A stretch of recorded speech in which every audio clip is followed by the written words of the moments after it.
Bonjour à toutes et à tous, bienvenue dans 100% Sénat. La plateforme TikTok sur le grill des sénateurs. Ils ont auditionné le directeur des affaires publiques de TikTok France. Le représentant du réseau social chinois a tenté de défendre le modèle économique de la plateforme et les outils de modération, alors que les critiques sur la désinformation, les contenus toxiques et l'influence des plateformes numériques se multiplient. On écoute. Nous poursuivons nos travaux de cet après-midi en recevant Monsieur Gauthier Brangazo. Vous êtes directeur des affaires publiques et gouvernementales de TikTok France. Je vous remercie de vous être rendu disponible pour cette audition.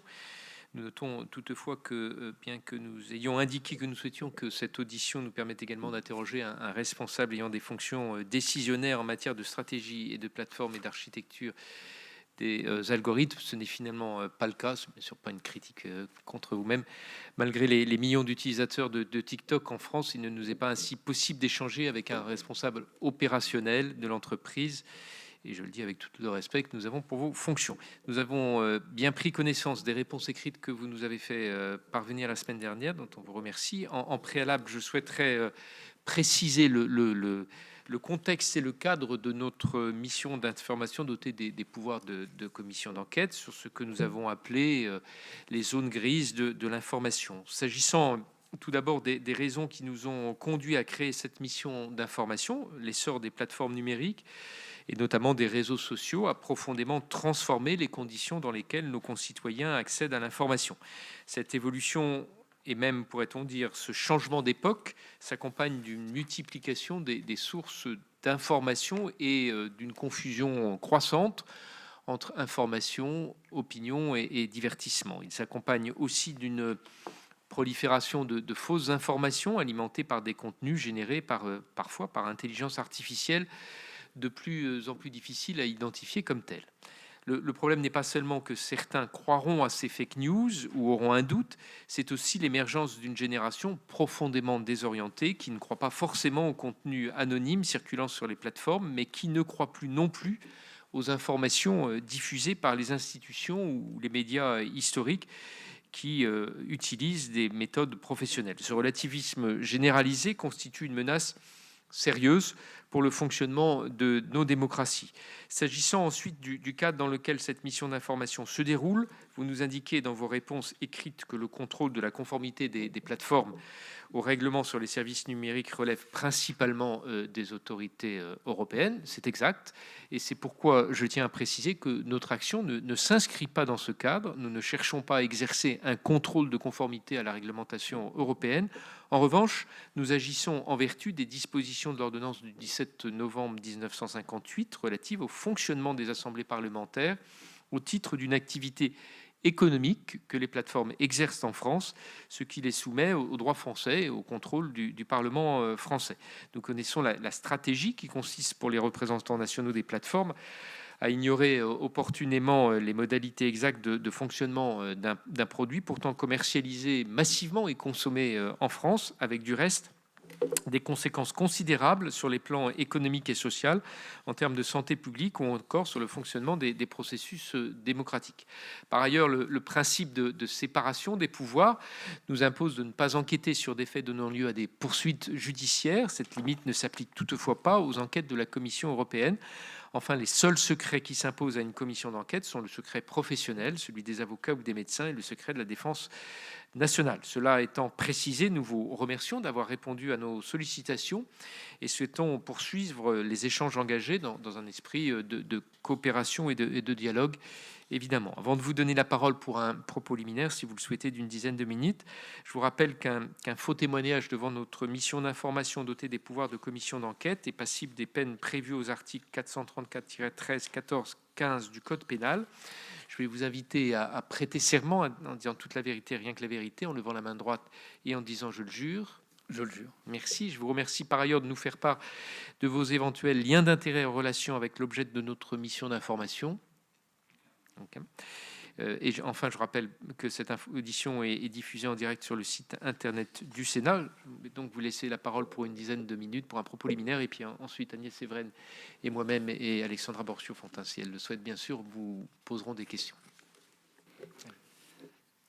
Bien, merci Monsieur le Président, Madame la rapporteure, Madame la sénatrice. Merci de m'entendre aujourd'hui dans le cadre de cette mission d'information. Je suis en charge, vous l'avez rappelé, des affaires publiques et des politiques publiques de TikTok pour la France. Je m'exprime évidemment aujourd'hui dans le périmètre de mes responsabilités, qui portent principalement sur les sujets de régulation et de conformité de la plateforme en France. Le sujet que vous examinez aujourd'hui est fondamental, car il touche à un enjeu essentiel. La manière dont nos sociétés s'informent aujourd'hui, vous l'avez rappelé, cette manière de s'informer connaît des transformations qui sont profondes et qui sont structurelles. L'écosystème informationnel n'est plus organisé autour de quelques grands médias qui jouent un rôle central de diffusion et d'hiérarchisation. Il est désormais, vous l'avez constaté à de nombreuses reprises pendant les auditions, fragmenté, instantané, participatif et mondialisé. Et il se caractérise, vous l'avez rappelé, par une hybridation croissante entre information, commentaires, influence, divertissement et création individuelle. TikTok est un acteur récent de cet écosystème et nous avons pleinement conscience de la responsabilité du niveau d'exigence élevé que cela implique. Les risques de désinformation, de manipulation coordonnée, d'ingérence étrangère ou encore de diffusion de contenus trompeurs sont des risques réels. Ils ne doivent être ni minimisés ni caricaturés. Mais il faut aussi éviter les simplifications. D'abord parce que ces phénomènes ne sont pas propres à une plateforme en particulier. Ils traversent aujourd'hui l'ensemble de l'espace numérique et ils dépassent largement une seule plateforme, un seul acteur ou évidemment un seul format. Les campagnes coordonnées, les usages malveillants de l'intelligence artificielle ou encore les tentatives d'ingérence traversent aujourd'hui l'ensemble de l'écosystème informationnel. TikTok y est confronté, comme d'autres plateformes, médias ou services en ligne. Ensuite, parce qu'il faut distinguer plusieurs réalités différentes. La diffusion de fausses informations, les opérations coordonnées de manipulation et les comportements inauthentiques, des opinions partisanes, des controverses légitimes, des contenus journalistiques ou éditorialistes. Tout cela ne relève ni des mêmes règles, ni des mêmes réponses. Dans ce contexte, nos responsabilités sont clairement définies par un cadre réglementaire européen particulièrement exigeant, au premier rang duquel le règlement pour les services numériques, le DSA, et désormais ce qu'on appelle l'EMFA, le European Media Freedom Act, que j'appellerai le MFA pour la suite de cette audition. Ce cadre harmonisé permet à la fois de mieux protéger les utilisateurs, mais surtout de garantir une approche cohérente entre les différentes plateformes opérant dans l'ensemble de l'Europe et de l'espace européen. Cette régulation repose sur une logique systémique. Elle n'a pas vocation à confier aux plateformes le rôle d'arbitre du débat public, mais à leur imposer des obligations robustes en matière d'évaluation des risques, de transparence, de modération, de coopération avec les autorités et de réduction des risques systémiques. Alors concrètement, ce que cela signifie pour nous, investir dans la sécurité, la modération et l'intégrité de la plateforme, identifier et limiter les comportements coordonnés trompeurs et les opérations d'ingérence, réduire la diffusion de contenus susceptibles de causer des préjudices significatifs, assurer la transparence de nos systèmes et de nos processus, et coopérer avec les autorités compétentes et les chercheurs, et appliquer et faire respecter nos règles communautaires. On entend par là les règles de la communauté TikTok. Concrètement, cela représente aujourd'hui des milliers de professionnels de la sécurité en Europe, des capacités de modération dans plus de 70 langues, des systèmes de détection automatisés, des partenariats de fact-checking, notamment avec l'AFP en France, et des mécanismes spécifiques de lutte contre les comportements inauthentiques coordonnés. Mais il faut être lucide, collectivement, aucune plateforme, aucun média, aucun acteur public ne pourra seul répondre à ces enjeux. TikTok entend apporter son concours aux travaux que vous menez dans le cadre de cette mission d'information. En revanche, nous vous l'avons rappelé par courrier, vous l'avez rappelé dans votre propos liminaire, TikTok faisant actuellement l'objet de procédures judiciaires et notamment d'une enquête pénale ouverte en France visant spécifiquement le fonctionnement de notre plateforme, je me permets d'indiquer à votre commission que je ne pourrai être en mesure de répondre que partiellement à certaines questions afin de garantir dans le cadre fixé les droits de la défense et le bon déroulement de ces procédures. Les statuts, les droits et les publicités inhérents à chacune de ces procédures est en effet très différents, vous l'avez rappelé, Monsieur le Président.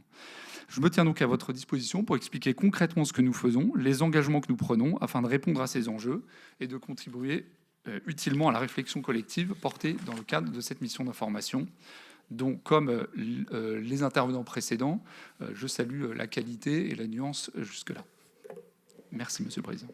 Merci. Je vais commencer par quelques questions. Agnès Séveraine enchaînera. D'abord, pour qu'on mesure un petit peu, quantifie le phénomène ou l'importance de la plateforme TikTok, est-ce que vous pourriez nous donner des chiffres précis sur le nombre d'utilisateurs et de comptes TikTok en France, le nombre de vidéos publiées en France sur la plateforme, le chiffre d'affaires de TikTok en France, et puis aussi parce qu'on dit souvent que les jeunes vont beaucoup sur TikTok, la moyenne d'âge.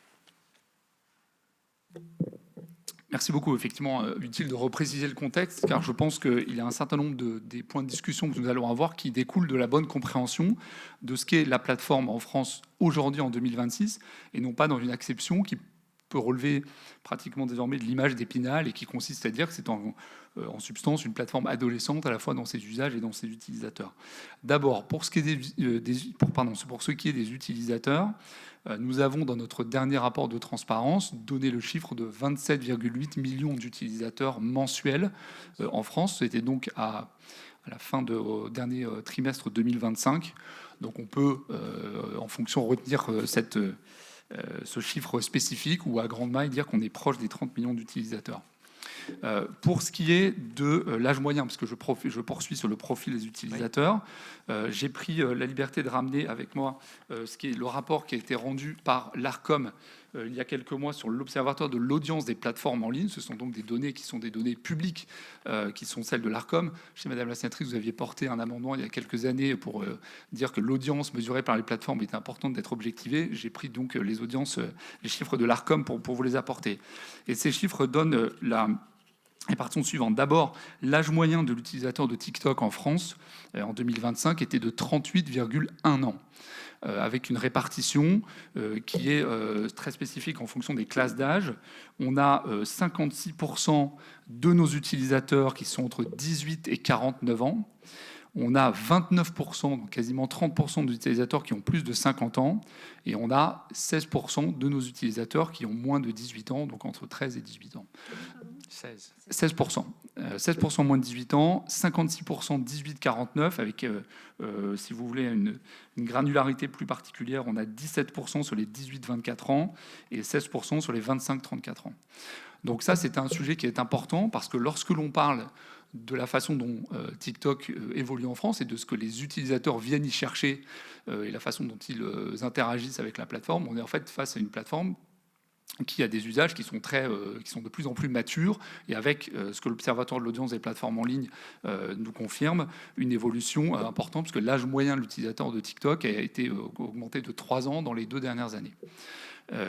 Donc voilà pour la réponse sur ce qu'est notre audience en France à ce stade et la façon dont elle est construite. Vous m'avez nommé le chiffre d'affaires. Alors là, le chiffre d'affaires est évidemment un facteur de la construction des entités TikTok en fonction de la régulation européenne. Donc nous sommes TikTok France SAS, une filiale à 100% de TikTok Irlande et Royaume-Uni, qui est l'instance qui dans l'espace européen distribue le produit. Et donc la filiale française, TikTok France, est en fait une filiale qui opère essentiellement les opérations de commerce, de promotion auprès d'un certain nombre d'acteurs.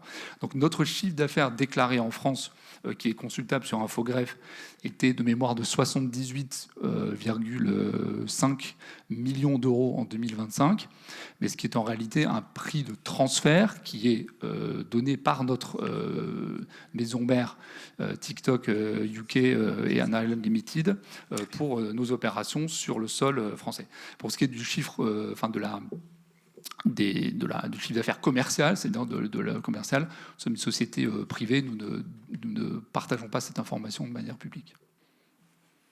Est-ce que vous avez une idée du chiffre d'affaires? Alors, si vous ne voulez pas le donner globalement, vous nous dites 30 millions à peu près d'utilisateurs moyennes. C'est quoi un chiffre d'affaires par utilisateur, généralement?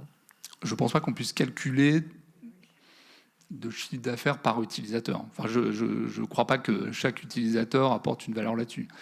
J'essayais d'avoir le chiffre d'affaires, c'est pour ça. Oui, bien sûr, mais je crois pas. Enfin, on peut pas communiquer sur cette information. On est une société privée. Oui, mais enfin, vous savez, les sociétés privées, on en a reçu 3 avant vous, et elles nous ont donné leur chiffre d'affaires. Merci. Alors, vous jouez beaucoup sur justement la partition entre l'entité irlandaise et l'entité française. Du coup, j'ai une question simple. Quel est précisément le périmètre des sujets sur lesquels TikTok France, que vous représentez, s'estimerait compétente pour répondre? Alors, je suis devant vous pour répondre. Comme le questionnaire, une certaine partie des réponses au questionnaire, ce sont des réponses qui ont été fournies, et nous l'avons précisé, par notre entité Irlande et UK. Donc nous fournissons les informations que la commission d'enquête souhaite avoir à partir du moment où nous sommes, je l'ai précisé dans mon propos liminaire, hors du champ couvert par les enquêtes judiciaires en cours. Donc le champ couvert précisément par TikTok France, ce sont des entités essentiellement de commercialisation, de conformité et de rapport avec les autorités françaises et le Parlement, évidemment. Et pour ce qui est des réponses que je peux apporter aujourd'hui, évidemment, elles peuvent être plus larges que ce champ de compétences strictes à mesure qu'elles ne touchent pas aux enquêtes judiciaires en cours. Bien entendu. Agnès Evren. Merci. Alors, il y a une étude récente menée en 2025 sur 6 très grandes plateformes, dont 4 pays et la France. Elle indique que 20% des contenus publiés sur TikTok sont de fausses informations. Parmi les plateformes étudiées, TikTok est celle qui obtient le plus haut taux de mésinformation. Donc, j'aimerais avoir votre appréciation de ce résultat. Et d'après vous, pourquoi est-ce que TikTok mésinforme le plus devant Facebook ou X? Alors, je pense que pour répondre précisément à cette question... Vous connaissez cette étude, l'étude de Simods? Oui, c'est un feedback, tout à fait. Pour répondre à cette question, il faut que je rappelle un certain nombre d'éléments sur la manière dont d'abord nous définissons la désinformation, comment est-ce que l'on étudie sa prévalence, et ensuite les conséquences que cela a sur le sous-jacent de votre question, qui est la diffusion de cette désinformation. Le premier élément, c'est la façon dont on considère la désinformation. Là, je me permets de me référer à un certain nombre de documents. Je les ai imprimés d'abord pour pouvoir y faire référence, mais aussi surtout pour vous dire que l'ensemble des informations que je vais vous donner sont des données publiques qui sont consultables sur notre site internet, sur les rapports de transparence, et qui me permettent évidemment d'informer de manière transparente le débat d'aujourd'hui, mais l'ensemble des utilisateurs et utilisatrices et celles et ceux qui s'intéressent à ce sujet.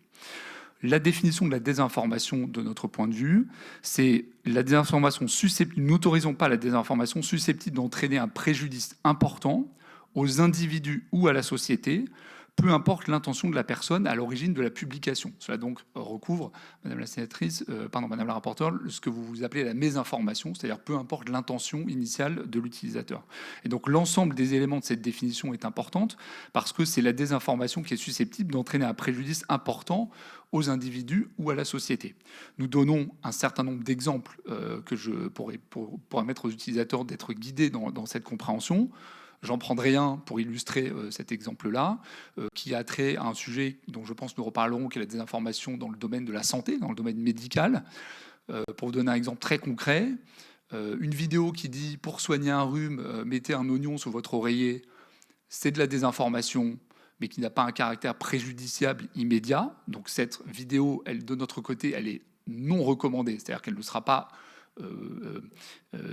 poussée dans le fil pour toi, mais en revanche, elle n'est pas retirée de la plateforme comme étant de la désinformation préjudiciable et dangereuse. Une vidéo qui dit pour soigner votre cancer, il faut se nourrir uniquement de jus de fruits ou ne pas prendre les médicaments que votre praticien vous recommande, c'est de la désinformation préjudiciable et dangereuse, et donc elle est évidemment modérée sur la plateforme. Donc la désinformation, elle peut recouvrir des réalités qui sont très différentes. J'ignore spécifiquement ce que l'étude en question considère comme étant de la désinformation, quel type de catégorie elle peut prendre, mais cela recouvre des situations qui peuvent être très hétérogènes et avec des conséquences spécifiques. Pour ce qui est de sa prévalence, là on touche à la manière dont notre plateforme fonctionne de manière spécifique. C'est-à-dire, est-ce qu'une vidéo qui existe sur la plateforme est une vidéo qui va être vue et distribuée à des utilisateurs? Ce n'est pas exactement la même situation. Et donc, de dire qu'une vidéo est disponible versus une vidéo va être vue et a fortiori recommandée, ce n'est pas la manière dont la plateforme fonctionne, et on pourra y revenir si vous le souhaitez.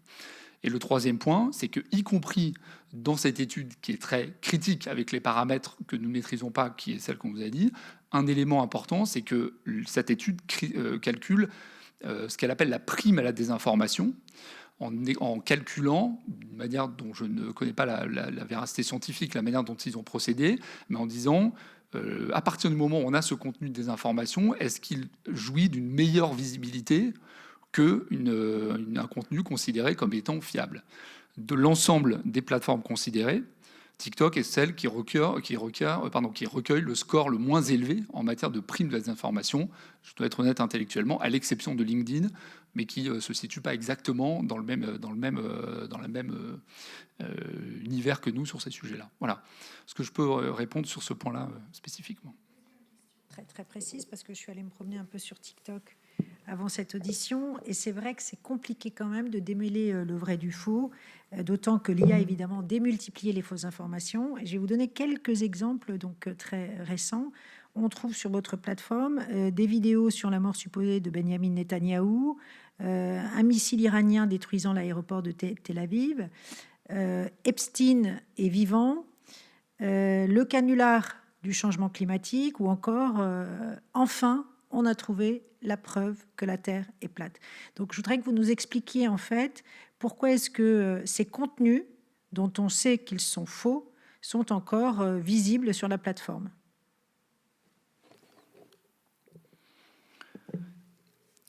Là, je pense qu'il est important de rappeler la façon dont la modération des contenus et la diffusion des contenus sur la plateforme est organisée.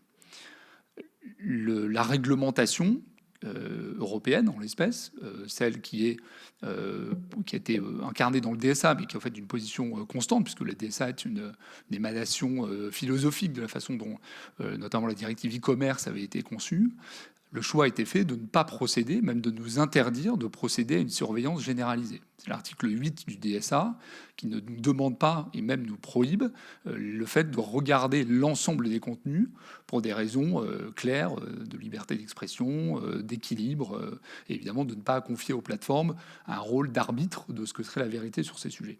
Donc nous, nos responsabilités sont claires en matière d'atténuation des risques systémiques, et ce que l'on doit mettre en place, notamment sur ces contenus de désinformation, c'est la capacité pour les utilisateurs de les signaler, pour nous de les traiter de manière rapide et de pouvoir, à partir de règles claires et transparentes, les modérer en fonction d'un certain nombre de critères que nous définissons avec l'aide d'une gamme d'experts qui nous aident à définir en matière d'un certain nombre de sujets.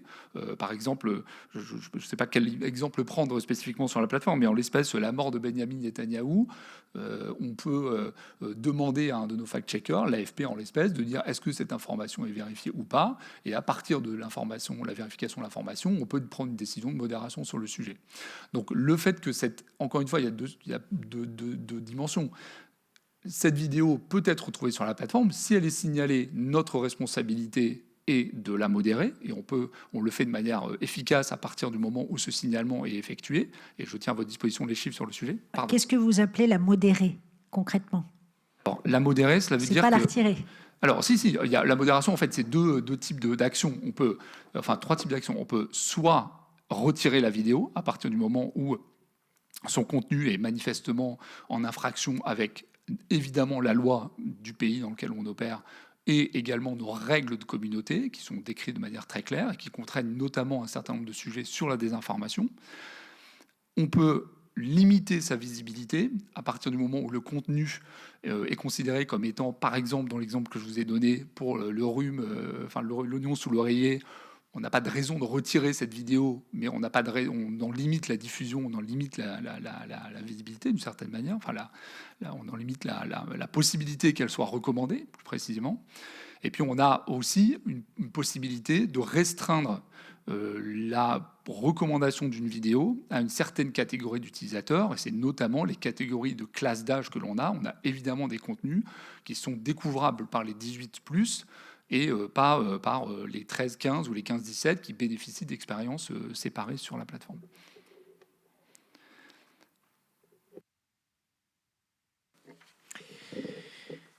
Alors, sur les phénomènes de désinformation, il y en a un qui est connu parce qu'il a eu beaucoup d'écho. Je pense à l'élection présidentielle en Roumanie en 2024, où vous savez qu'il y a eu un phénomène d'influence massive pour favoriser un candidat. Ce phénomène d'influence massive a en particulier eu lieu sur la plateforme TikTok. Des comptes ont été créés avec des adresses e-mail russes, des influenceurs ont été payés, 800 millions de vues ont été enregistrées pour le hashtag du candidat en question, qui au départ de la campagne était quasi inconnu. Est-ce que vous pourriez nous dire pourquoi votre algorithme a amplifié ce phénomène sans détection de la part de TikTok pendant le scrutin? Quels enseignements, évidemment, vous en avez tirés, et est-ce que ce phénomène pourrait se reproduire l'année prochaine en France? Alors, d'abord, le cas spécifique des élections en Roumanie fait l'objet d'une enquête au titre du DSA.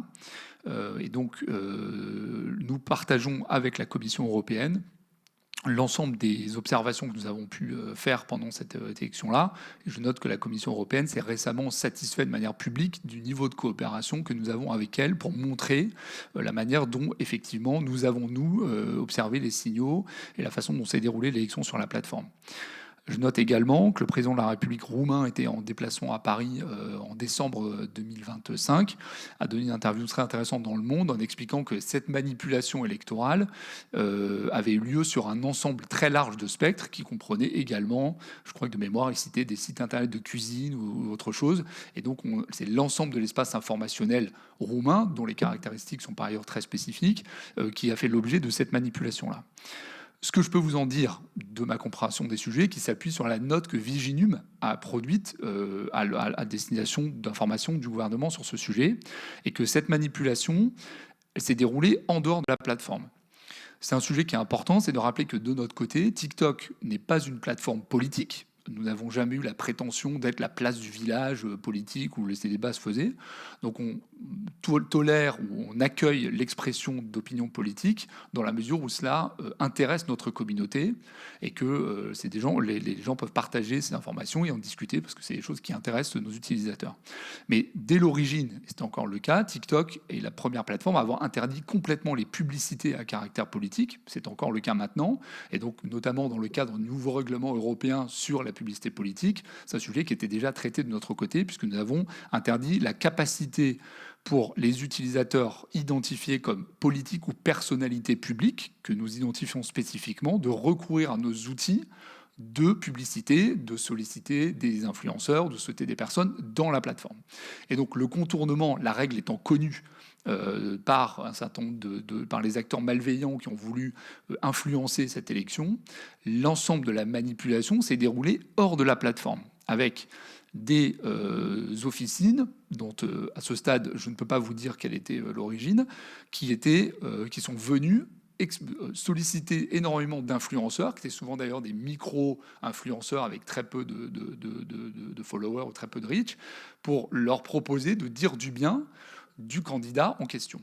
Et donc, on a vu, nous, apparaître sur la plateforme du contenu que nous, on appelle du UGC, donc du User Generated Content, qui était du contenu qui nous semblait organique et apparaître de manière importante. Et donc, c'est une manipulation plutôt de la façon dont les gens viennent apporter ces informations sur la plateforme plutôt que de la plateforme elle-même. C'est-à-dire qu'il n'y a pas eu de manipulation au sens propre du système de recommandation.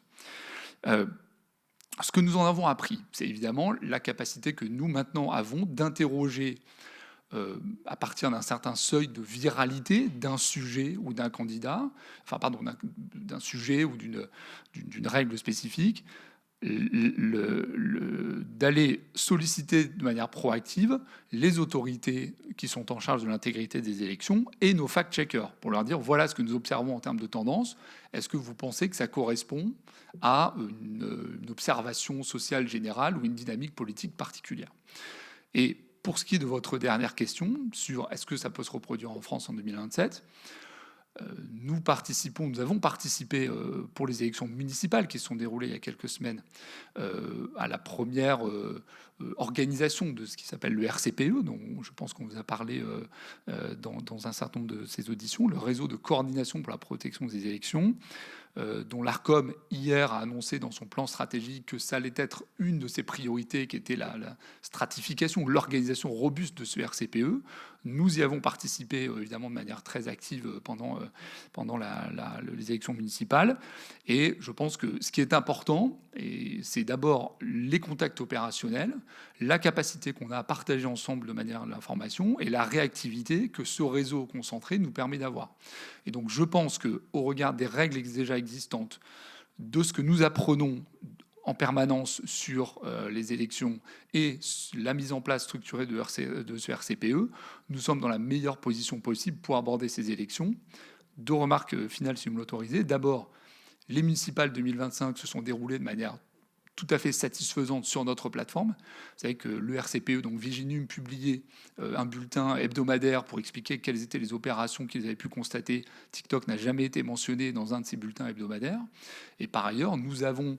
Je sais qu'il y a une singularisation du cas roumain que vous avez évoqué dans votre question, mais on a plus de 200 élections qui se sont déroulées sur la plateforme, enfin, qui sont déroulées depuis que la plateforme exerce, notamment en Europe, avec, depuis l'élection en Roumanie, des élections en Allemagne, des élections aux Pays-Bas, des élections dans d'autres pays avec des enjeux démocratiques très élevés, et dans lesquels on n'a pas constaté de manipulation singulière parce que nous estimons mettre en place des dispositifs robustes pour protéger cela.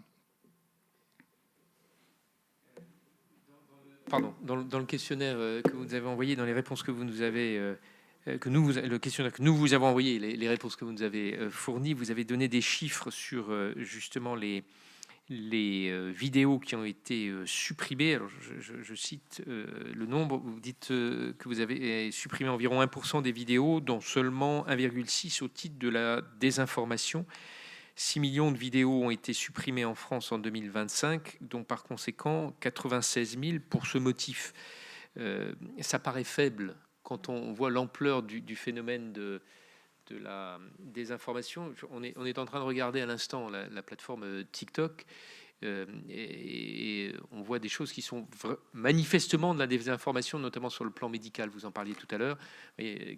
Quatre images saisies, notamment un avec un titre « Le remède naturel contre tous les types de cancer » et on voit des carottes ou un autre pareil où le cancer du traitement, on voit des fruits et légumes.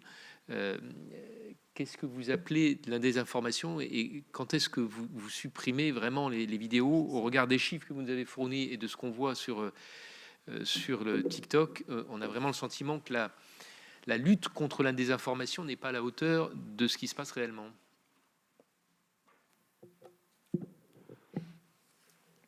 Bien, je me permets de m'inscrire en faux face à votre conclusion, qui est le prémisse du raisonnement, qui est que la lutte n'est pas à la hauteur. Nous mettons en place la modération, les systèmes de modération qui sont en place sur la plateforme sont des systèmes qui modèrent à une échelle industrielle.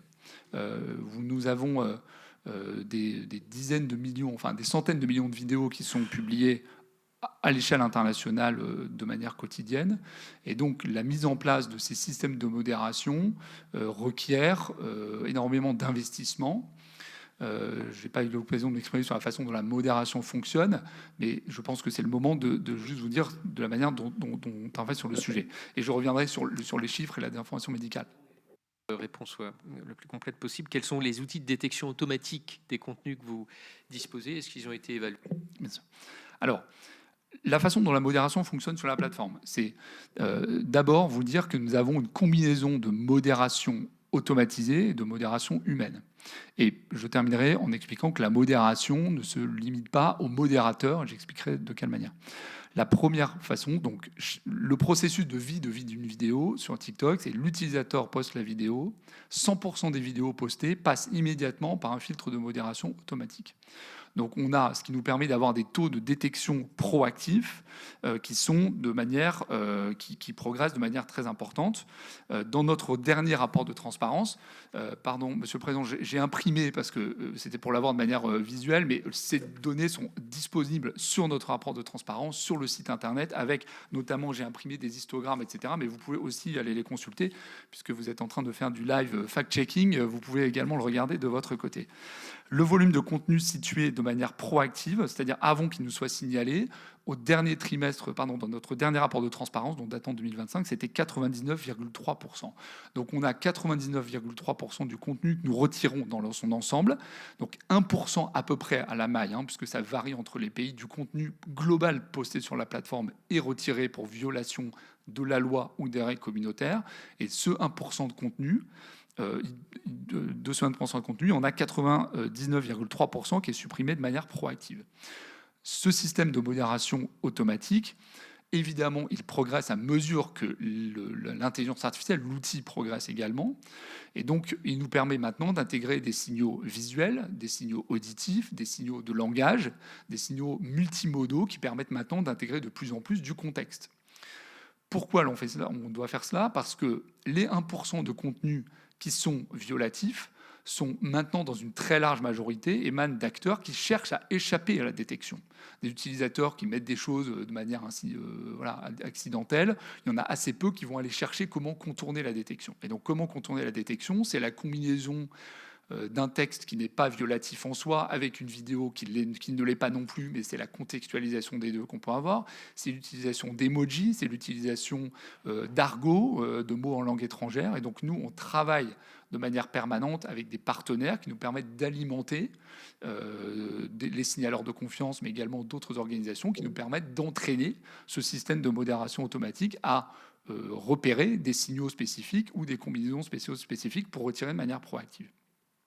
À l'issue de cette modération automatique, soit le contenu est manifestement violatif et donc il est retiré, soit il ne pose aucun problème et donc il passe il entre dans le pool de vidéos qui peut être sélectionné pour être recommandé aux utilisateurs.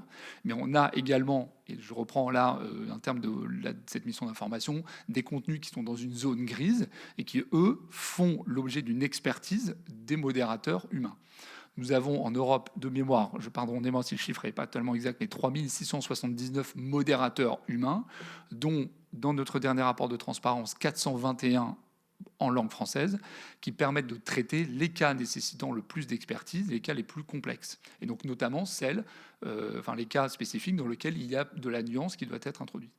Ces modérateurs humains, ils sont également mobilisés lorsque des contenus ont pu échapper à la détection automatisée, entrent dans le pool de vidéos sélectionnables mais sont signalés soit par nos signaleurs de confiance, soit par les utilisateurs, ou parfois par les autorités légales, et donc c'est la plateforme Pharos, etc. Et donc les modérateurs humains sont, eux, sollicités pour revisualiser et modérer les vidéos ayant pu échapper à la détection ex ante. Donc voilà comment se passe la modération. Et donc je disais que la modération sont des modérateurs automatiques, de la modération humaine, et également la modération, ce sont toutes nos équipes qui travaillent sur les sujets de sécurité, avec les partenariats que j'ai évoqués. En France, c'est 7 signaleurs de confiance, 7 organisations avec lesquelles nous travaillons pour recueillir des signaux avancés sur un certain nombre de problématiques. Ce sont les partenariats que l'on peut avoir avec la communauté scientifique, avec l'ensemble des gens qui fournissent pour nous des signaux à partir desquels nous construisons notre politique de modération et donc qui nous permet d'avoir des systèmes les plus efficaces possibles. Cela n'empêche pas, et l'exemple que vous prouvez, que des vidéos se retrouvent sur la plateforme, mais d'abord, ça ne veut pas dire que ces vidéos vont être recommandées. Je ne sais pas si vous êtes utilisateur ou utilisatrice de TikTok, mais l'expérience que vous venez de produire, de rechercher une vidéo sur le sujet, elle donne des résultats différents en fonction de quel est votre profil d'utilisation. Et ces vidéos, puisqu'elles sont manifestement violatives, vous les signalez et elles sont retirées. Encore une fois, c'est la façon dont nous, on gère cette gestion du risque systémique et non pas de la surveillance généralisée de l'ensemble des contenus. Et pour ce qui est de l'audit de nos systèmes, vous m'avez posé la question de modération. L'ensemble, le DSA, qui est une régulation très exigeante, comporte des sujets d'audit, d'évaluation et de transparence. Et donc, il y a effectivement des audits qui sont réalisés pour vérifier l'adéquation de l'atténuation des risques systémiques que nous mettons en place au titre de l'article 34 et de l'article 35 du DSA. Dans la même logique, est-ce que dans votre politique de modération, vous tenez compte de l'avis du CDJM ? J'imagine que oui. Du Conseil de déontologie des journalistes. Parce que, pour finir, le raisonnement, on a la vidéo d'un de nos collègues, Pierre Ouzoulias, qui était dans une situation de vulnérabilité. J'avais vérifié la semaine dernière et le CDGM avait demandé, parce que c'était attentatoire à la dignité humaine, avait suggéré le retrait de cette vidéo. Or, elle est toujours sur votre plateforme. Donc, je ne crois pas qu'on ait de relation établie avec le CDJM. Je ne dis pas qu'on n'en tient pas compte, je dis qu'à ce stade, je ne crois pas qu'on ait de relation spécifique. Cette vidéo, pardon, j'insiste, parce que moi, je trouve ça très choquant. Il est vice-président du Sénat, on l'a vu dans une situation de vulnérabilité, il a une maladie génétique, et cette vidéo demeure toujours sur la plateforme TikTok, alors qu'on le voit dans une situation très, très, très, très, très malaisante. Je ne sais pas si je dois passer l'ensemble de cette audition à répondre à des cas spécifiques individuels sur les sujets, mais je réponds à votre question, madame. La vidéo de Pierre Ouzoulias, elle m'est inconnue, et si elle a été signalée, je ne sais pas. Qu'elle vous soit inconnue, parce qu'elle a beaucoup circulé. Ça m'étonnerait que vous ne l'ayez pas vue. Pardonnez-moi, je vous le dis en toute franchise. Je pense que là, l'un des points est de comprendre comment les vidéos sont recommandées ou visualisées sur la plateforme. Je ne sais pas si vous êtes utilisatrice vous-même de la plateforme, madame, mais le système de recommandation, il a pour spécificité de ne pas proposer à chacun des utilisateurs les mêmes choses. Et donc, dans le cas que vous spécifiez, moi, par exemple, mon TikTok, ça peut être, je sais pas, des vidéos de surf et des vidéos de boxe. Vous, votre TikTok, ce sont des vidéos de Krav Maga et de musée. Vous n'aurez jamais des vidéos de 10 millions de vues de surf ou des vidéos de 4 millions de vues de tutoriels de boxe. Donc la vidéo, quand vous dites que je suis censé l'avoir vue, en l'espèce, je vous promets que ce n'est pas le cas. En tout cas, si elle est signalée, a fortiori s'il s'agit d'une personnalité politique et publique, avec lequel nous sommes. Enfin, je suis disponible et on peut toujours me joindre pour répondre à ce type de préoccupation. Et vous le savez, madame la sénatrice, puisqu'on a vérifié ça, on a pu avoir des échanges récents pour protéger l'intégrité, l'usurpation d'identité qui était une tentative que nous avons déjouée pour vous. Donc si Pierre Ouzoulias m'avait signalé ou nous avait spécifiquement fait remonter cette information, évidemment que cette vidéo leur été retirée. C'est là où on a besoin de comprendre un petit peu le rôle des modérateurs et singulièrement des modérateurs francophones. Vous nous dites qu'ils sont 421, hein, je crois. Bon, d'abord, vous avez bien précisé, c'est les modérateurs francophones, c'est-à-dire qu'ils suivent tous les locuteurs français, c'est-à-dire une bonne partie de l'Afrique, de la France et tous les autres pays où l'usage du français est utilisé. Est-ce que ça vous paraît suffisant comme nombre, 421? Quelle est exactement leur mission? Parce que on est surpris, nous, de voir l'image de Pierre Ouzoulias, parce que c'est pas une image anonyme, c'est-à-dire la presse a fait écho d'un problème. BFM, qui a diffusé sur l'instant l'image, a aussitôt retiré, donc c'est pas quelque chose qui est passé inaperçu. C'est-à-dire que si vos modérateurs suivent un petit peu l'actualité française, on prend cet exemple-ci, mais on pourrait prendre d'autres exemples. On pourrait se dire, s'ils sont proactifs, à chaque fois qu'ils voient quelque chose qui pose problème, ils interviennent sur la plateforme. Et quelles sont les missions précises de ces modérateurs? Sont-ils suffisants en nombre? Combien couvre précisément la France? Et quelles sont les missions précises qui leur sont données? Alors, sur leur organisation, 421 pour suivre 421 locuteurs francophones situés en Europe. Donc, qui ont pour mission de suivre les marchés européens, et notamment parce que la régulation qui s'applique à nous, vous l'avez rappelé dans votre propos introductif, c'est une régulation européenne. Donc, le cadre, le DSA, nous impose d'avoir d'atténuer les risques systémiques. Et donc, l'ensemble des dispositifs dont je vous parle sont les dispositifs que nous avons mis en place en Europe, spécifiquement pour répondre à ce niveau d'exigence-là. Donc, c'est 420. Ça ne couvre pas les comptes africains, par exemple. Pardon ? Ça ne couvre pas les comptes africains. la région, ce qu'on appelle SSA, Sub-Saharan Africa, de notre côté, elle est gérée d'une manière spécifique avec des politiques de modération et probablement une organisation spécifique en termes de modération. Donc les 421 locuteurs francophones couvrent en réalité, de mon acception, la France et probablement une partie de la Belgique et peut-être de la Suisse francophone. Est-ce qu'ils sont suffisants? D'abord, vous dire qu'à ma connaissance, nous sommes peut-être la dernière plateforme à avoir des modérateurs humains, ce qui est, je pense, un élément de différenciation important. Par ailleurs, nous, l'investissement massif que l'on fait en ce moment, c'est dans la détection automatisée. On investit 2 milliards d'euros par an dans l'amélioration de nos systèmes de modération automatisée, parce que c'est ce qui nous permet de gérer avec le plus d'efficacité, à l'échelle et avec le plus de granularité possible, les contenus, et spécifiquement ceux que vous avez mentionnés, qui sont une nouvelle frontière, si je puis dire, en termes de création, mais aussi en termes de modération, générée par l'intelligence artificielle.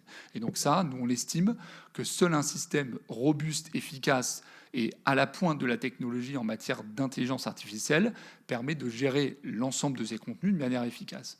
Ce que l'on fait, c'est que donc en fait, on libère du temps utile pour les modérateurs humains, qui plutôt que de revoir des contenus qui sont des contenus qu'une machine automatisée peut faire de manière importante, se spécialisent sur les cas les plus complexes. Pour répondre à votre point sur la question spéciale, vous avez dit si vos modérateurs suivent ces sujets-là. C'est précisément le point de l'article 8 du DSA. Nos modérateurs, comme ne suivent pas l'ensemble des contenus qui sont publiés sur la plateforme. Nos modérateurs agissent lorsque des contenus leur ont été signalés, soit par des signaleurs de confiance, avec, au titre du DSA, qui ont des passerelles spécifiques pour nous signaler des choses, soit parce que les utilisateurs l'ont signalé. Et c'est à ce moment-là qu'ils vont prendre une action pour modérer ce contenu-là. Donc là, pour le coup, c'est une question d'organisation entre une décision qui a été prise de mettre en place une régulation sur les risques systémiques qui nous demandent d'intervenir rapidement lorsque des contenus nous sont signalés. Et donc on tient à disposition l'ensemble des statistiques qui permettent de dire que donc 99% dans suppression proactive. Et j'ai ici le taux de suppression, le temps de réponse de nos signalements. Donc je vous le montre dans l'histogramme. Moins de 2 heures, on a 80% des contenus qui nous sont signalés qui sont retirés en moins de 2 heures. Ça, c'est dans notre rapport de transparence qui est donc audité par notre régulateur et qui permet de vérifier ces choses-là. Et donc, dans les plus de 24 heures, c'est assez marginal. C'est-à-dire que la plateforme n'a pas elle-même des règles indiquant aux modérateurs francophones, leur demandant d'être particulièrement vigilants sur tel type de vidéo, telle problématique évoquée. Évidemment que si, c'est le rôle de l'ensemble des signaux que l'on collecte auprès des signaleurs de confiance, qui sont internalisés dans nos équipes dites de policy et qui permettent en permanence d'agréger des tendances on peut détecter des tendances par la modération automatisée et par les signalements qui sont faits. On en tire des politiques, on les confronte à un avis externes qui sont nos signaleurs de confiance, notre comité scientifique, de Safety Advisory Council, donc notre comité de consultation sur les sujets de safety et de sécurité, et qui nous permettent de dire, pour cette nouvelle tendance-là, voilà les règles que l'on doit mettre en place. Et donc là, on demande à nos modérateurs de porter une attention spécifique ou de répondre d'une manière particulière à partir du moment où des contenus leur sont signalés. Je vous donne un exemple très contemporain, très actuel, le hantavirus.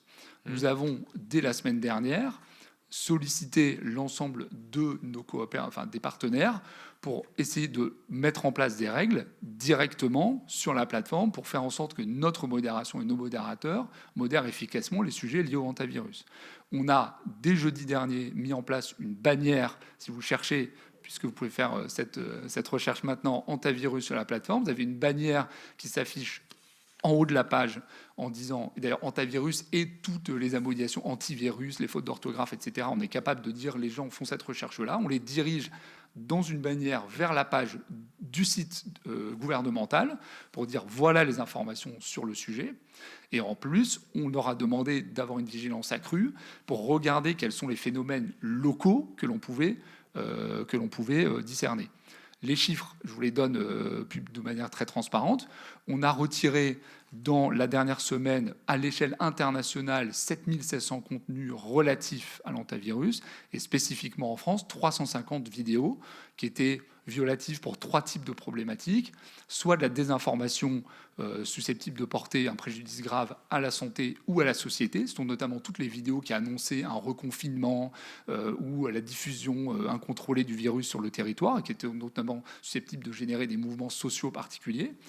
Les contenus qui sont liés à l'intelligence artificielle générative qui n'ont pas été déclarés comme tels ou qui sont de la manipulation d'informations, et les contenus, au titre de notre politique de lutte contre la violence et l'appel à la haine, qui notamment portaient sur la destruction du bateau ou la destruction des hôpitaux dans lesquels des gens ont été hospitalisés. Donc on a mis en place des règles rapides et proactives grâce à notre communauté pour demander à nos modérateurs de se pencher sur un cas très spécifique. Et avec une intervention, on a voulu limiter la circulation de la désinformation, mais aussi, et c'est une action importante, donner accès à une information vérifiée. Nous l'avons fait pour le hantavirus, et nous l'avons fait aussi dans le cadre électoral pour les municipales, avec un centre électoral qui était disponible sur la plateforme et qui renvoyait vers une page que nous avons conçue avec le ministère de l'Intérieur et qui expliquait vous voulez voter, où ça se passe, comment ça se passe, sur quel sujet, etc. De cette manière-là. Pardon pour cette réponse. Les 421 modérateurs francophones, ils sont en France ? Je ne crois pas. Je ne suis pas capable de vous donner leur localisation exacte, mais ils ne sont pas situés en France. Ils travaillent avec les prestataires que l'on a qui assurent ce type de prestations pour nous. C'est-à-dire que ce n'est pas des salariés TikTok, alors ? Non, ce ne sont pas des salariés de TikTok. Ce sont des gens comme dans la plupart de l'économie de service, c'est un sujet qui est très... Ils peuvent être en dehors de l'Europe ? Non, ils ne sont pas en dehors de l'Europe. Ils sont en Irlande. Je ne crois pas qu'ils sont en Irlande. Mais honnêtement, je prends note de ce point-là et je pourrais vous le donner. Qu'on sache où est-ce qu'ils sont, effectivement. Oui. Oui, mais le point que vous évoquez, l'Irlande, pour le coup, c'est notre centre européen de ce qu'on appelle Trust and Safety, donc confiance et sécurité. Et donc là, on a des milliers de personnes qui travaillent non pas sur la modération au sens de regarder les vidéos qui sont signalées, mais sur nos politiques de modération. Donc ce sont eux qui intègrent l'entièreté des signaux de détection, de tendance ou d'agglomération de ces problématiques pour essayer d'en tirer des règles à l'échelle, parce que c'est ce que nous cherchons à faire.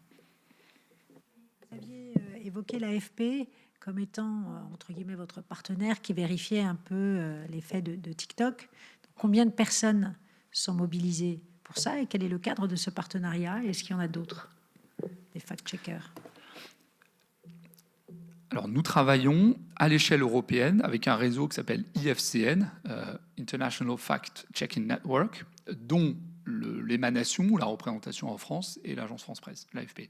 Donc nous avons un partenariat avec l'AFP qui date de plusieurs années, qui est permanent, c'est-à-dire en fonction pendant toute l'année, pour leur soumettre des contenus sur lesquels nous avons besoin de cette expertise. C'est-à-dire on a des situations qui se développent, on n'est pas certain de la manière dont on doit le traiter, on leur soumet une vidéo, on peut leur dire une ou plusieurs vidéos en disant on a cette chose qui apparaît, qu'est-ce que vous en pensez?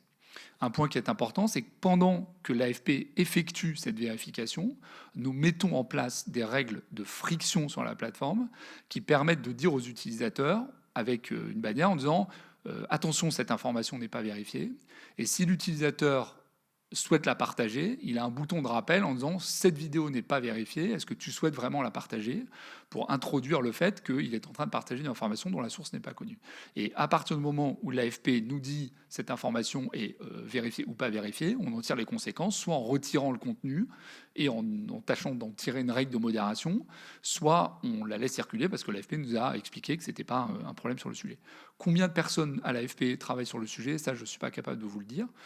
En revanche, ce que je peux vous indiquer, c'est que dans des cas spécifiques, vous avez évoqué, Monsieur le Président, le cas d'élection pour 2027, ça a été le cas pour les municipales. L'AFP est mobilisée de manière supplémentaire sur ces sujets, notamment pour fournir à nos modérateurs et aux personnes qui font la politique de modération des indices et des indications spécifiques sur ce que l'on pense qui peut se produire dans la plateforme, quelles sont les grandes tendances sur le sujet, pour que nous, on puisse intégrer leurs réflexions et leurs problématiques dans nos sujets de modération. Ils réalisent également pour nous des vidéos, puisque c'est le contenu qui est natif sur la plateforme, que l'on intègre dans notre centre électoral, des vidéos d'éducation aux médias. Et donc l'AFP fait des vidéos pour dire les fake news, attention, voilà comment il faut en méfier. Et donc nous, on les met sur notre centre électoral pour qu'elles puissent être consultées par nos utilisateurs avec cette notion d'éducation aux médias. Sur les partenariats, on a évoqué tout à l'heure Viginum, avec lequel vous êtes en contact. Est-ce que vous pouvez nous en dire un peu plus sur le cadre et la nature de cette collaboration? Est-ce que, par exemple, sur les élections municipales, les dernières élections municipales, ça a donné lieu à des résultats concrets? C'est-à-dire qu'est-ce qu'il y a des tentatives de manipulation qui ont pu être déjouées à partir du partenariat, enfin des informations que vous avez fournies à Viginum ou que Viginum vous a fournies? Alors, notre coopération avec les agences nationales en charge de la lutte contre les ingérences étrangères, le SGDSN, Viginum en l'espèce en France, mais dans l'ensemble de l'Europe, lorsque ces agences existent, elle évidemment s'inscrit dans un cadre spécifique qui répond au cadre légal existant et donc qui régit le partage d'informations que l'on a avec Viginum. Ce partage d'informations, il est constant, on a des points fréquents avec les équipes de Viginum, y compris en dehors des périodes électorales, pour pouvoir avec eux faire des constats et partager, lorsque nécessaire, des signaux techniques, eux de leur côté qu'ils ont acquis, qu'ils nous demandent de vérifier, et nous, lorsque c'est le cas, que l'on a pu identifier et que l'on porte à leur connaissance. L'ensemble, on a des équipes spécialisées dans cette détection des menaces, et donc ces équipes-là sont spécialisées dans ce point-là, et donc s'assurent de la mise en œuvre d'une de nos politiques, de nos règles spécifiques d'authenticité, qui est l'authenticité de la provenance et des interactions sur la plateforme.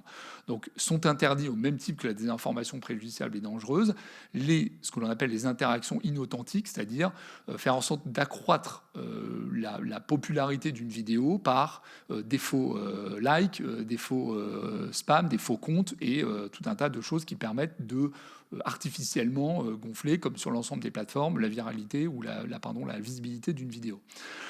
Les chiffres, encore une fois, sont publiés de manière transparente dans notre rapport d'information. Je crois que l'année dernière, en 2025, on avait déjoué à l'échelle européenne 80 tentatives coordonnées, de tentatives de manipulation coordonnées.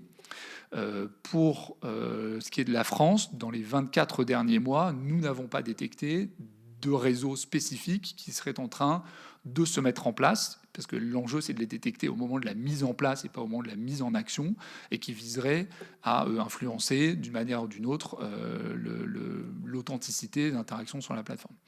Donc on publie ces chiffres de manière très transparente, et vous pouvez les retrouver dans deux documents, notre rapport de transparence, et également ce qui s'appelle le code de conduite sur la désinformation, qui est une adhésion volontaire que nous avons fait en marge du DSA, ou plutôt en complément du DSA, parce que maintenant ce code de conduite sur la désinformation est intégré dans la réglementation au titre du DSA. Et donc nous avons publié en mars 2026 notre 7e rapport sur le sujet. Je vous en ai emmené une petite partie, puisqu'il fait 235 pages, et sur lequel vous pouvez retrouver pour le 2e semestre 2025 l'ensemble de ces chiffres. Qu'est-ce qu'on a modéré, pour quelles raisons particulières, quelle politique a été mise en question, et évidemment sur ce qu'on appelle les CIO, donc les opérations coordonnées de tentatives de manipulation, l'ensemble des chiffres que l'on a pu retirer, avec des exemples très concrets que vous pouvez retrouver sur notre rapport de transparence. Et je crois que vous en avez imprimé quelques-unes, mais que lorsqu'on le sait, on dit spécifiquement le réseau que l'on a repéré, on pense qu'il venait de là et qu'il servait à faire ceci. Et donc on a toute la transparence requise sur ce point-là. J'ai une dernière question. Tout à l'heure, juste avant vous, on auditionnait des des médias d'information présents sur les réseaux sociaux spécialisés sur les questions d'environnement, d'écologie. Et ils nous ont dit, on est très vu sur Instagram, sur Facebook. Par contre, sur TikTok, ça marche pas. Est-ce que l'algorithme de TikTok ne favorise pas les problématiques d'environnement? Alors, d'abord, l'algorithme de TikTok, il ne favorise absolument personne. Que ce soit pour une simple et bonne raison, c'est que l'algorithme de TikTok, je crois qu'une des personnes que vous avez auditionnées il y a quelques semaines avait une formule que j'avais trouvée très bonne, qui était: il faut défétichiser ou ne pas avoir la fétichisation de l'algorithme. L'algorithme, qui est maintenant, j'allais dire, mis à beaucoup de sauces ou impliqué dans beaucoup de réflexions, c'est d'abord et avant tout une formule mathématique qui est un système de recommandation qui est fait par ce qu'on appelle du filtrage collaboratif. On peut revenir sur la façon dont il fonctionne dans les grandes lignes. Encore une fois, ce sont des éléments qui sont présents de manière publique et transparente sur comment fonctionne notre système de recommandation. C'est présent dans notre rapport de transparence et c'est aussi présent sur la plateforme. Quand vous avez une vidéo, vous pouvez appuyer dessus pendant 3 secondes, s'affiche un onglet qui dit pourquoi cette vidéo m'a été recommandée, et vous pouvez cliquer dessus et on vous explique pour quelle raison est-ce que cette vidéo vous a été proposée. Donc notre système de recommandation, il fonctionne de manière transparente et il permet de sélectionner des vidéos qui vont être publiées, qui vont être proposées aux utilisateurs. Donc une des fonctionnalités fondamentales de ce système de recommandation, c'est qu'il est agnostique sur le contenu de la vidéo. Donc il ne propose pas une vidéo parce qu'elle aurait un contenu de tel ordre ou tel ordre. Il va proposer un contenu parce qu'on estime qu'il y a une probabilité plus ou moins importante que, en fonction de votre comportement sur la plateforme, vous soyez susceptible de regarder cette vidéo-là. Pour ce qui est de la raison pour laquelle les médias en question, sont insatisfaits de leur performance sur le sujet, là, pour le coup, ça tient à la stratégie qu'ils peuvent avoir sur la plateforme, quel type de contenu ils publient. Je constate que vous avez reçu des créateurs de contenu comme Hugo Décrypte ou Gaspard G, qui eux ont des contenus informatifs de qualité, qui trouvent un écho de manière très importante, y compris sur ces sujets-là. Et donc, je pense que c'est plutôt un facteur de la façon dont ils s'approprient les qualités et la spécificité de ce que nos utilisateurs aiment regarder, plutôt qu'une règle transversale qui consisterait à dire que tel type de contenu n'a pas d'intérêt ou pas de résonance sur la plateforme. Les recettes de TikTok sont essentiellement des recettes publicitaires. Les recettes de TikTok sont essentiellement des recettes publicitaires, oui. Donc j'imagine que la visibilité des contenus est en lien aussi avec un certain nombre de demandes des annonceurs. Non, parce que c'est pas je pense que c'est plutôt les annonceurs qui regardent quelle est la visibilité d'un créateur, une créatrice de contenu d'une thématique et qui en tirent des enseignements en matière de positionnement. C'est pas eux qui influencent d'une manière quelconque les sujets que l'on souhaiterait mettre en avant ou pas, pour une simple et bonne raison, c'est que nous sommes un hébergeur qui organise la manière dont le contenu est proposé, et absolument pas un média avec une ligne éditoriale ou une hiérarchisation des contenus. Donc on n'a pas du tout cette influence, parce qu'encore une fois, on n'a pas la capacité technique, en termes de connaissance du contenu de la vidéo, de la proposer en matière de contenu. Est-ce que dans le cadre de la lutte contre la désinformation, vous favoriseriez des médias, quelle que soit leur ligne éditoriale du reste, mais des médias qui ont des pratiques journalistiques, des pratiques de vérification de l'information? Est-ce que ça peut faire partie des actions que vous menez dans le cadre de la lutte contre la désinformation? Alors, là, il y a encore 2 grands ensembles. Premièrement, nous avons un engagement de favoriser l'accès à une information de qualité et de manière générale à des vidéos de qualité. Et je pense que je reviens là sur un point qui est un point essentiel. Nous l'avons cité dès la première question.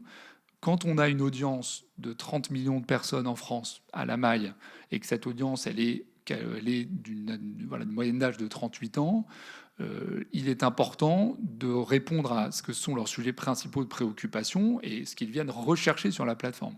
Et donc la qualité des vidéos, la diversité des propositions et de manière générale la qualité de leur expérience est évidemment fondamentale.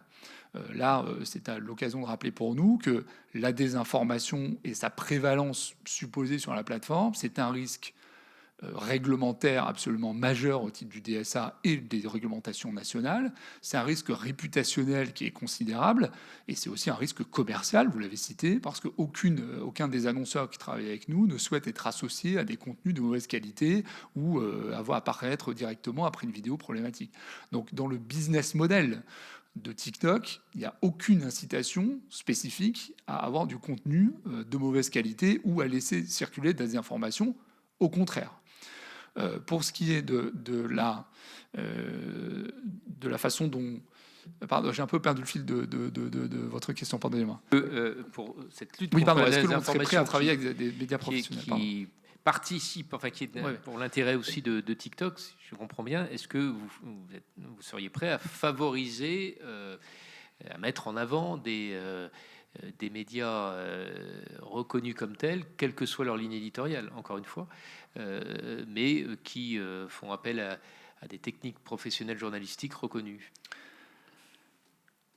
Alors là, il y a la façon dont était conçue la réglementation pour le moment, c'est d'abord le DSA, on en a parlé, le MFA, on l'a évoqué très rapidement, mais qui comprenait en fait une disposition qui était relativement similaire à cela, c'est-à-dire qui consistait à dire, enfin qui consiste d'ailleurs à dire qu'à partir du moment où des médias professionnels, donc ce qu'on appelle les MSP, Media Service Providers, que l'on aurait reconnus comme tels et identifiés comme tels, doivent bénéficier, c'est-à-dire de protection supplémentaire lorsque l'on s'apprête à modérer ou à retirer un certain nombre de leurs contenus. Donc ça, c'est un dispositif qui existe au terme de réglementation existante et qui vise à protéger la façon dont nous, on interagit avec ces médias-là. Il y a également la directive SMA sur le service média audiovisuel, qui, elle, est plus ancienne, mais qui a déjà intégré, qui nous considère comme un VSP, donc pas du tout comme un média, mais plutôt comme une plateforme de vidéo, de partage de vidéos, et qui, elle, impose un certain nombre d'obligations en matière de neutralité sur la plupart de ces contenus-là. Donc nous, on est capable d'aller plus loin que le droit existant, puisque c'est le droit à ce stade ne nous préconise pas ou ne nous autorise pas à le faire. La façon dont on le fait, c'est de manière très opérationnelle. Lorsqu'on a des médias d'information, je dis bien d'information, non pas des médias d'opinion, qui arrivent sur la plateforme, on leur propose par nos équipes dédiées un accompagnement qui vise précisément à répondre à la problématique qui a été évoquée par les médias précédents qui disent on n'arrive pas à performer sur la plateforme, pour leur expliquer, comme on le fait d'ailleurs avec des marques ou d'autres créateurs et créatrices de contenu, qu'est-ce que c'est la spécificité de la communication sur TikTok, quel type de contenus sont plus susceptibles d'intéresser l'utilisateur, quel type de format, etc. Donc on les aide à avoir une expérience sur la plateforme qu'on appelle native, c'est-à-dire qui répond à ce que nos utilisateurs et utilisatrices souhaitent consommer pour faire en sorte qu'on puisse accompagner leur performance et leur visibilité sur la plateforme.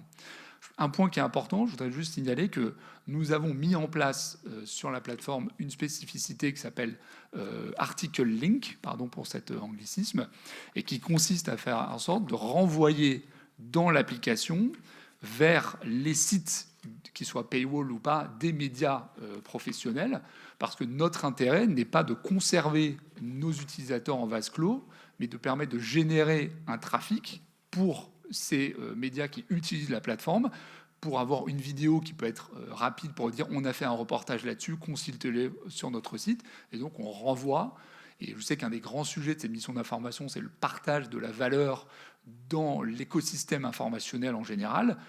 Il y a beaucoup de sujets qui se posent sur ce point-là. Nous, on essaie de contribuer à faire en sorte qu'on accroisse la valeur générale de l'espace de la création de valeur. Et donc, on fait en sorte de pouvoir renvoyer vers des médias d'information de cette manière-là. Voilà pour cette audition qui s'inscrit dans le cadre d'une mission d'information du Sénat pour faire la lumière sur les zones grises de l'information. en l'occurrence l'information diffusée sur les nouveaux médias. Je vous propose d'écouter une autre audition, celle des responsables des médias qui diffusent du contenu écologique, Vert, Reporter ou encore Vaquita. Donc on a un rapport ambivalent à ces réseaux sociaux, on les utilise, on y est, on ne peut pas ne pas y être présent puisque la mission de l'association, c'est informer sur l'écologie et faire circuler des informations sur l'écologie. Et dans le même temps, on jauge en permanence à quel point on joue le jeu des plateformes et des algorithmes. Et de fait, avoir des plateformes qui seraient tenues de valoriser des contenus sérieux, journalistiques, sourcés, factuels, serait tout à fait souhaitable. Alors sur les réseaux sociaux, moi d'abord, je trouve que c'est quand même un formidable espace de liberté parce qu'il casse les barrières à l'entrée de la création de contenu. Il y a encore quelques décennies, et je le sais pour venir d'un média très traditionnel comme celui de la télé, pour faire une émission ou pour faire une vidéo, il fallait des dizaines, des centaines de milliers d'euros. Et donc, si vous n'étiez pas sur la chaîne ou dans la société de production qui pouvait créer une émission, vous aviez beau avoir les meilleures idées du monde et les meilleures informations du monde, vous ne pouviez pas les diffuser. Donc, d'abord, je pense que c'est important de rappeler ça, que les réseaux sociaux dans leur ensemble ont permis une démocratisation de la création du contenu, une démocratisation de l'information aussi, avec l'émergence d'un très grand nombre d'acteurs, et que ça a un peu attaqué le monopole des médias traditionnels, pour le meilleur et pour le pire, j'ai envie de vous dire, mais souvent pour le meilleur quand même. C'est-à-dire que des informations, des contenus, des enquêtes comme celles que nous produisons à Vaquita, je ne suis pas sûr qu'elles trouveraient aujourd'hui, dans le format qu'elles ont, une exposition suffisante dans les médias traditionnels. Et donc les réseaux sociaux, on leur doit quand même cette capacité à toucher des millions de personnes. C'est-à-dire que vous avez un téléphone, une bonne idée et une bonne manière de travailler, vous pouvez toucher 15, 20, 30, 40 millions de personnes, alors qu'avant, c'était absolument impossible. Donc moi, je vois quand même plus de positifs que de négatifs à cette puissance des réseaux sociaux, évidemment avec les précautions d'usage qui vont avec. Il y a des dérives, il y a des risques, il y a la plus grande pour moi des dérives qui est celle de l'addiction aux écrans des jeunes générations, hein, qui fait exploser la sédentarité, qui est une bombe sanitaire au sens premier du terme. Mais je trouve que l'espace, en tout cas de liberté que ça offre dans un pays démocratique, et je pense que c'est important de le préciser, dans un pays démocratique comme la France, parce que dans les pays autocratiques ou dans les dictatures, c'est sûr que les réseaux sociaux n'ont pas la même vertu émancipatrice, c'est le moins qu'on puisse dire, mais dans un pays comme le nôtre, je trouve que c'est un espace de liberté qu'il ne faut pas vouloir trop réguler, au risque de créer plus de censure que de contrôle et de vérification. Voilà. Et on sait que quand on crée des outils de régulation, c'est très bien, jusqu'au jour où ils tombent dans les mains des mauvaises personnes et où la régulation devient censure. Donc je suis assez libéral sur ce sujet de la régulation des réseaux sociaux. Je pense qu'il faut évidemment faire appliquer la loi qui existe déjà. Et c'est ça surtout le problème, c'est que la loi existe mais qu'elle n'est pas appliquée parce que les policiers n'ont pas les moyens de l'appliquer, parce que la justice est débordée. Mais la loi existe pour encadrer les pratiques sur les réseaux sociaux. Donc déjà, faisons appliquer cette loi et ne pensons pas qu'en créant des autorités supplémentaires de régulation, on va régler le problème. Ça peut même être un danger, à mon sens, en termes de censure et de contrôle des paroles qui ne rentreraient pas dans le cadre établi. Oui, pardon. Du coup, je réagis rapidement et puis je vous demande... du coup, vous êtes sur des sujets quand même, on va dire, sensibles, au sens qui peuvent, à un moment, peut-être être sujet aussi de... si ce n'est de campagne, en tout cas de manipulation ou de désinformation. C'est-à-dire que on voit bien le contexte dans lequel on vit aujourd'hui, je dirais malheureusement. Et si effectivement les réseaux sociaux sont des espaces de liberté et qui ont des vertus, et ce qu'on voudrait émancipatrices, le danger est que dans certaines séquences, et la séquence politique que l'on vit aujourd'hui est sujette et propice à ce genre de phénomène. Est-ce que vous l'avez déjà vécu ? Comment vous vous en prémunissez, non pas en amont, je vois bien le paradoxe et la ligne de crête que vous prenez, mais en aval ? Est-ce que c'est un sujet de préoccupation? Et surtout, est-ce que c'est un sujet de préoccupation plus fort chez vous actuellement ou pas? Oui, pour un peu prolonger ce que dit Hugo Clément et vous répondre, je ne suis pas du tout d'accord avec cette approche-là, notamment parce que Vert, comme beaucoup d'autres médias, on était nombreux à parler de climat sur Twitter avant que ça soit racheté par Elon Musk et que ça devienne X. Et on a constaté ce qui se passe quand un nouvel actionnaire arrive et décide de changer les règles du jeu, des règles qui déjà étaient opaques avant, mais qui le sont encore plus. Et donc, ce qu'on a constaté, ça a été objectivé par David Chavalarias, qui est chercheur au CNRS, qui a mené des études sur X, dont on pouvait beaucoup plus finement analyser les données, il fut un temps. Quand Elon Musk est arrivé, l'audience des comptes qui parlaient du climat et qui étaient pro-climat, entre guillemets, notamment... Comment ? Il y a eu des effets des algorithmes Bien sûr. sur les publications. Oui, c'est ça. C'est ça. Donc, et en fait, ce qui est compliqué, c'est ça. C'est qu'on a vu que les comptes pro-climat, entre guillemets, donc les scientifiques, les journalistes et aussi les militants qui étaient en faveur d'une action pour le climat, leur audience ont chuté et elle a été dépassée par celle des comptes climato-sceptiques, donc des gens qui sont dans le complot, qui sont dans la conspiration, qui sont contre le consensus scientifique. Et ça, on l'a vu en l'espace de quelques mois. Et la difficulté, c'est qu'on ne sait pas ce qui a changé dans l'algo, on ne sait pas qu'est-ce qui a changé hors de l'algo, c'est-à-dire que peut-être que c'est aussi pour d'autres raisons que ça, mais on ne sait pas. Et donc on est un espace Twitter à utiliser massivement pour s'informer et massivement pour débattre. Aujourd'hui, il y a beaucoup de médias qui en sont partis parce que c'est devenu trop toxique, y compris des grands médias, des acteurs traditionnels comme Le Monde, parce que c'est un endroit où on ne pouvait plus informer correctement parce que les algorithmes étaient trop en défaveur des informations et trop en faveur des climato-sceptiques et des anti-vax et des complotistes de tout poil. Donc, en gros, on a un actionnaire qui arrive, qui décide de changer complètement les règles du jeu qui étaient déjà pas connues et qui fait que d'un coup, tous ceux qui disent ce que dit la science disparaissent et les autres ont un porte-parole, un porte-voix. Moi, je suivais pas Elon Musk sur Twitter. Un contenu sur 3 que je voyais, c'était Elon Musk. Enfin, je veux dire, c'est incroyable. Donc évidemment, maintenant, il a des centaines de millions de followers, notamment parce que c'est l'homme le plus riche, mais aussi parce que c'est lui qui a les clés de Twitter. Et donc on se retrouve avec un jeu qui est truqué, et c'est la liberté d'expression, mais à l'américaine. C'est-à-dire que c'est celui qui a le plus d'argent, qui parle le plus fort, et qui fait taire les autres. Et donc ça, moi je trouve cet exemple, il illustre de manière éclatante le pouvoir néfaste de réseaux sociaux qui ne sont pas contrôlés avec des algorithmes hors de contrôle. Et aujourd'hui, on voit bien que les GAFAM, les réseaux sociaux américains, sont des instruments géopolitiques employés par Donald Trump, qui dit à l'Europe, vous voulez réguler X, très bien, je vous mets des droits de douane en plus. Vous voyez bien que c'est un outil de manipulation politique potentiel. Et le fait que ce soit de manière potentiellement, c'est un problème. Le fait qu'il y ait un doute possible, c'est un grave problème. Et donc, moi, je ne sais pas ce qu'on peut faire aujourd'hui pour réguler les plateformes. Je ne sais pas ce que le législateur français et européen est en capacité d'imposer aujourd'hui à des acteurs qui ne sont pas sur le sol européen. Mais c'est très clair qu'il y a des plateformes qui sont plus favorables à vos contenus. Lesquelles ? Mais en fait, c'est difficile de dire plus favorable, parce que par rapport à quoi ? C'est-à-dire, en fait, est-ce que les gens consomment nos contenus parce qu'ils sont bons intrinsèquement ? Est-ce qu'ils les consomment parce que Meta a décidé sur Instagram que le climat c'était bien ? Est-ce qu'en fait on devrait faire des scores bien supérieurs et en fait on a un plafond de verre qu'on ne maîtrise pas ? On ne sait pas. Et donc c'est vrai que sur un contenu équivalent, parce que vous êtes sur plusieurs plateformes, on a compris que vous n'étiez plus sur X, sur plusieurs plateformes, est-ce que vous constatez à contenu équivalent qu'il y a des plateformes qui mettent plus en avant tel ou tel contenu ? Oui, bien sûr. Mais parfois, c'est peut-être pour des raisons qui sont pas liées à l'algorithme, mais on ne sait pas. On ne sait pas. Et donc, c'est vrai que je rêve d'un monde où vous avez les clés de l'algorithme, vous êtes capable de voir ce qu'il y a sous le capot, et vous êtes capable d'imposer des règles différentes à des médias qui seraient reconnus par la CPPAP, où on peut discuter des règles, mais pour que justement ces informations-là circulent. Facebook, je crois que c'était en 2014, avait décidé du jour au lendemain que les médias, ça dégageait du fil d'actualité des gens. Il y a des médias qui se sont cassés la figure à ce moment-là parce qu'ils ont perdu quasiment toute leur audience. Comment on peut imaginer que les gens s'informent correctement et qu'il y a un débat démocratique sain quand une personne, peut décider de faire disparaître tous les médias d'un coup. Voilà. Vous êtes plutôt pour une régulation quand même à minima de ces médias ? Ah, moi, très clairement, oui. Voilà. Je suis moins libéral de ce point de vue-là. J'ai vu qu'il y avait bien des différences d'appréciation, donc c'est aussi ce qu'on veut observer. Moi, je parlais des réseaux sociaux en général, pas de X en particulier, qui effectivement est un cas spécial. Mais au-delà de X, je rejoins ce qui a été dit, le fait que ce soit concentré entre très peu de mains et très peu d'acteurs laisse planer cette menace d'un rachat et d'une modification de règles du jeu qui, à ce jour, nous échappe complètement.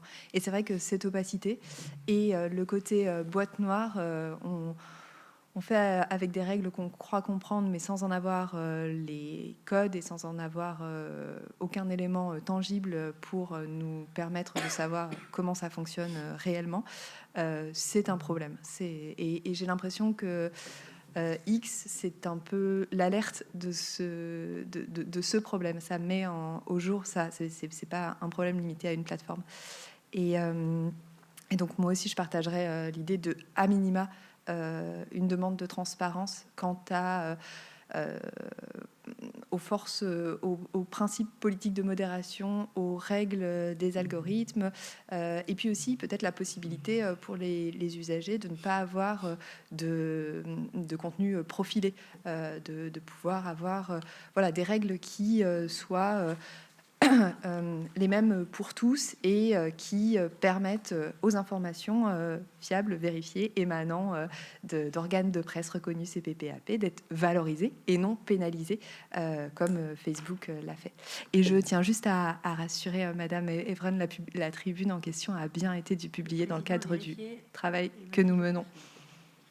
Sur les algorithmes, il y a aussi un effet qui est créé par la manière de faire de certains médias.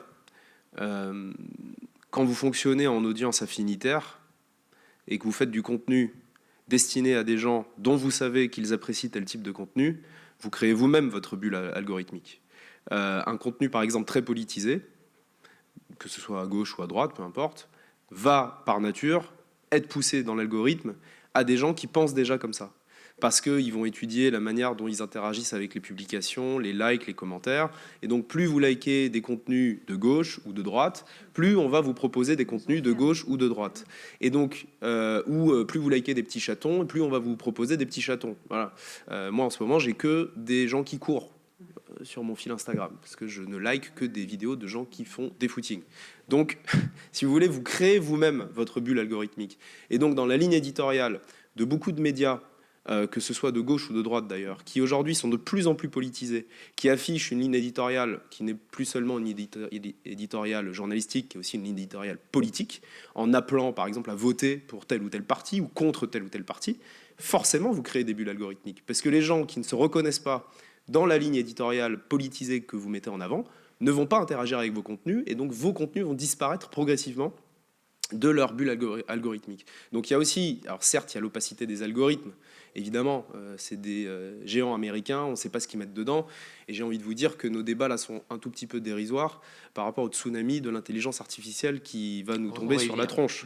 Parce que quand vous avez les fondateurs de Anthropic ou de OpenAI qui vous expliquent eux-mêmes qu'ils ne savent pas comment leurs intelligences artificielles aboutissent à donner telle ou telle réponse, c'est ce qu'on appelle l'interprétabilité, hein. Ils travaillent là-dessus, ils essaient de comprendre comment ce qu'ils ont créé eux-mêmes donne telle ou telle réponse. Donc là, on n'est même plus dans le débat d'une technologie qui serait manipulée par tel groupe ou tel groupe. On est sur le débat d'une technologie qui potentiellement pourrait échapper aux gens qui l'ont eux-mêmes créée. Et l'inquiétude est plus la perte de contrôle de la technologie que l'excès de contrôle de cette technologie. Donc là, j'ai envie de vous dire qu'on est même dans un débat du passé, en fait, sur le débat qu'on est en train d'avoir.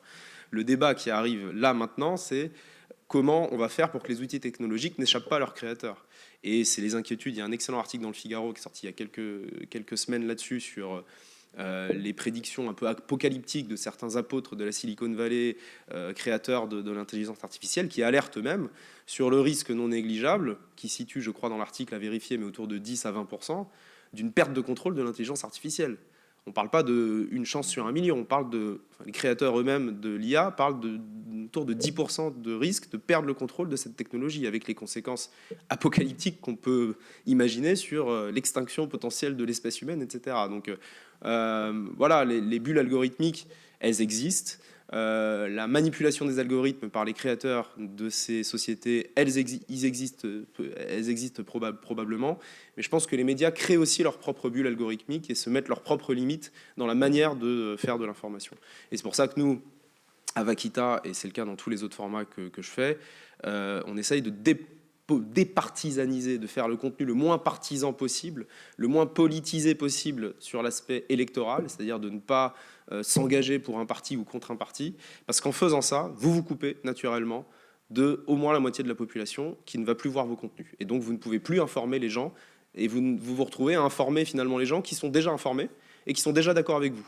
Et qui, de toute manière, les convaincus parlent aux convaincus, et ceux qui pensent autrement ne voient plus vos contenus. Donc il y a aussi une responsabilité des médias, notamment des médias en ligne, dans la manière de faire du journalisme pour toucher le plus de monde possible. Je voulais juste réagir très rapidement, Monsieur le Président, sur ce que vous disiez sur les algorithmes. Ça reste pour nous un sujet, notamment pour les jeunes, parce qu'on sait que ces algorithmes prédateurs enferme en fait les jeunes. Il suffit qu'un jeune soit en détresse et liker un de ses amis qui est en détresse, on l'enferme et l'algorithme le rend totalement prisonnier en fait et peut le confronter. D'ailleurs, le ministre de l'Éducation l'avait fait. Il a créé un faux compte d'ado de 14 ans en disant je suis déprimé, et au bout de 20 minutes, il a eu un tuto qui lui expliquait comment se pendre en fait. Donc en fait, plus l'adolescent est fragile et plus l'algorithme va l'isoler dans sa détresse. Et c'est ça qui est profondément inquiétant, et c'est ce que vous dites aussi. Ça, c'est clair que le renforcement de vous enfermer dans votre bulle cognitive, quand vous êtes déprimé, on va vous proposer des contenus de plus en plus déprimants. Quand vous regardez des contenus violents, les contenus vont être de plus en plus violents. Ça, c'est sûr que c'est comme ça que ça fonctionne. Donc, comment réguler ça technologiquement? Surtout avec des jeunes dont le cerveau est en construction. Moi, Voilà, c'est ça qui m'inquiète c'est profondément. ça l'enjeu, C'est qu'ils sont totalement vulnérables et que les plateformes font leur business sur la vulnérabilité des jeunes aussi. C'est pour ça qu'à mon sens, le vrai levier sur lequel on a un pouvoir, c'est pas tant sur la manière dont fonctionnent ces algorithmes, parce qu'on soyons réalistes, réguler ou éclaircir le fonctionnement d'algorithmes qui sont créés aux États-Unis par des géants du numérique ou en Chine par des géants du numérique. Je ne veux pas sous-estimer le pouvoir du Sénat français, mais voilà, ou même l'Europe, mais les chances d'y arriver sont assez faibles. Par contre, là où on peut agir de manière très efficace, c'est sur le temps d'écran. C'est sur le temps que passent nos jeunes devant les écrans et le temps durant lequel ils s'exposent à ces dangers liés aux écrans. Et là, on peut agir avec des choses très concrètes, avec des semaines organisées. Enfin, par exemple, ma fille, en ce moment, là, dans son école primaire, c'est les 10 jours sans écran. Bon, c'est pas tout bête, mais tous les parents, ils ont comme mission de ne pas donner d'écran pendant 10 jours aux enfants de la classe. Les écrans pédagogiques. Donc, ouais, pas d'écran pendant 10 jours. Zéro. Bon, ben, ça paraît tout bête, mais en fait, on se prend au jeu, on essaye de le faire. Alors, les enfants râlent un peu, mais je pense qu'on a plus d'impact avec ce type d'initiative, d'essayer d'éloigner nos enfants des écrans à travers le sport, à travers la culture, à travers, voilà, que de contrôler ce qui se passe dans les réseaux sociaux. Je suis un peu pessimiste là-dessus sur le pouvoir du législateur. Ouais, juste sur TikTok spécifiquement, qui est quand même aujourd'hui le réseau social massivement utilisé par des jeunes et des jeunes de bien moins de 18 ans. Je suis allé beaucoup dans des lycées dernièrement. Quand on demande aux gens qui utilisent TikTok, absolument tout le monde lève la main. Qui utilise TikTok pour s'informer, il y a les 3/4 des gens qui lèvent la main. Donc il y a un énorme enjeu aujourd'hui maintenant sur l'information sur TikTok. Et TikTok, comme d'autres réseaux, mais beaucoup plus que les autres, c'est de la drogue dure. C'est fait pour se mettre dans toutes les failles, dans toutes vos failles du cerveau. C'est des pièges de dopamine. Et donc, c'est fait pour confirmer vos convictions. C'est fait pour, voilà, si vous êtes triste, restez triste. Mais en fait, c'est pas juste que nous, on s'enferme dans les bulles algorithmiques. Mon frère, qui n'est pas scientifique, qui n'a rien à voir avec notre histoire, il s'est dit, tiens, je vais créer un compte TikTok et je vais regarder ce qui se passe. Il a créé un compte TikTok, il a renseigné rien du tout comme information, il a laissé les vidéos défiler les unes après les autres. Au bout de 10 minutes, il avait que des contenus djihadistes et d'extrême droite. Enfin, je veux dire, c'est irréel, c'est incroyable de voir ça.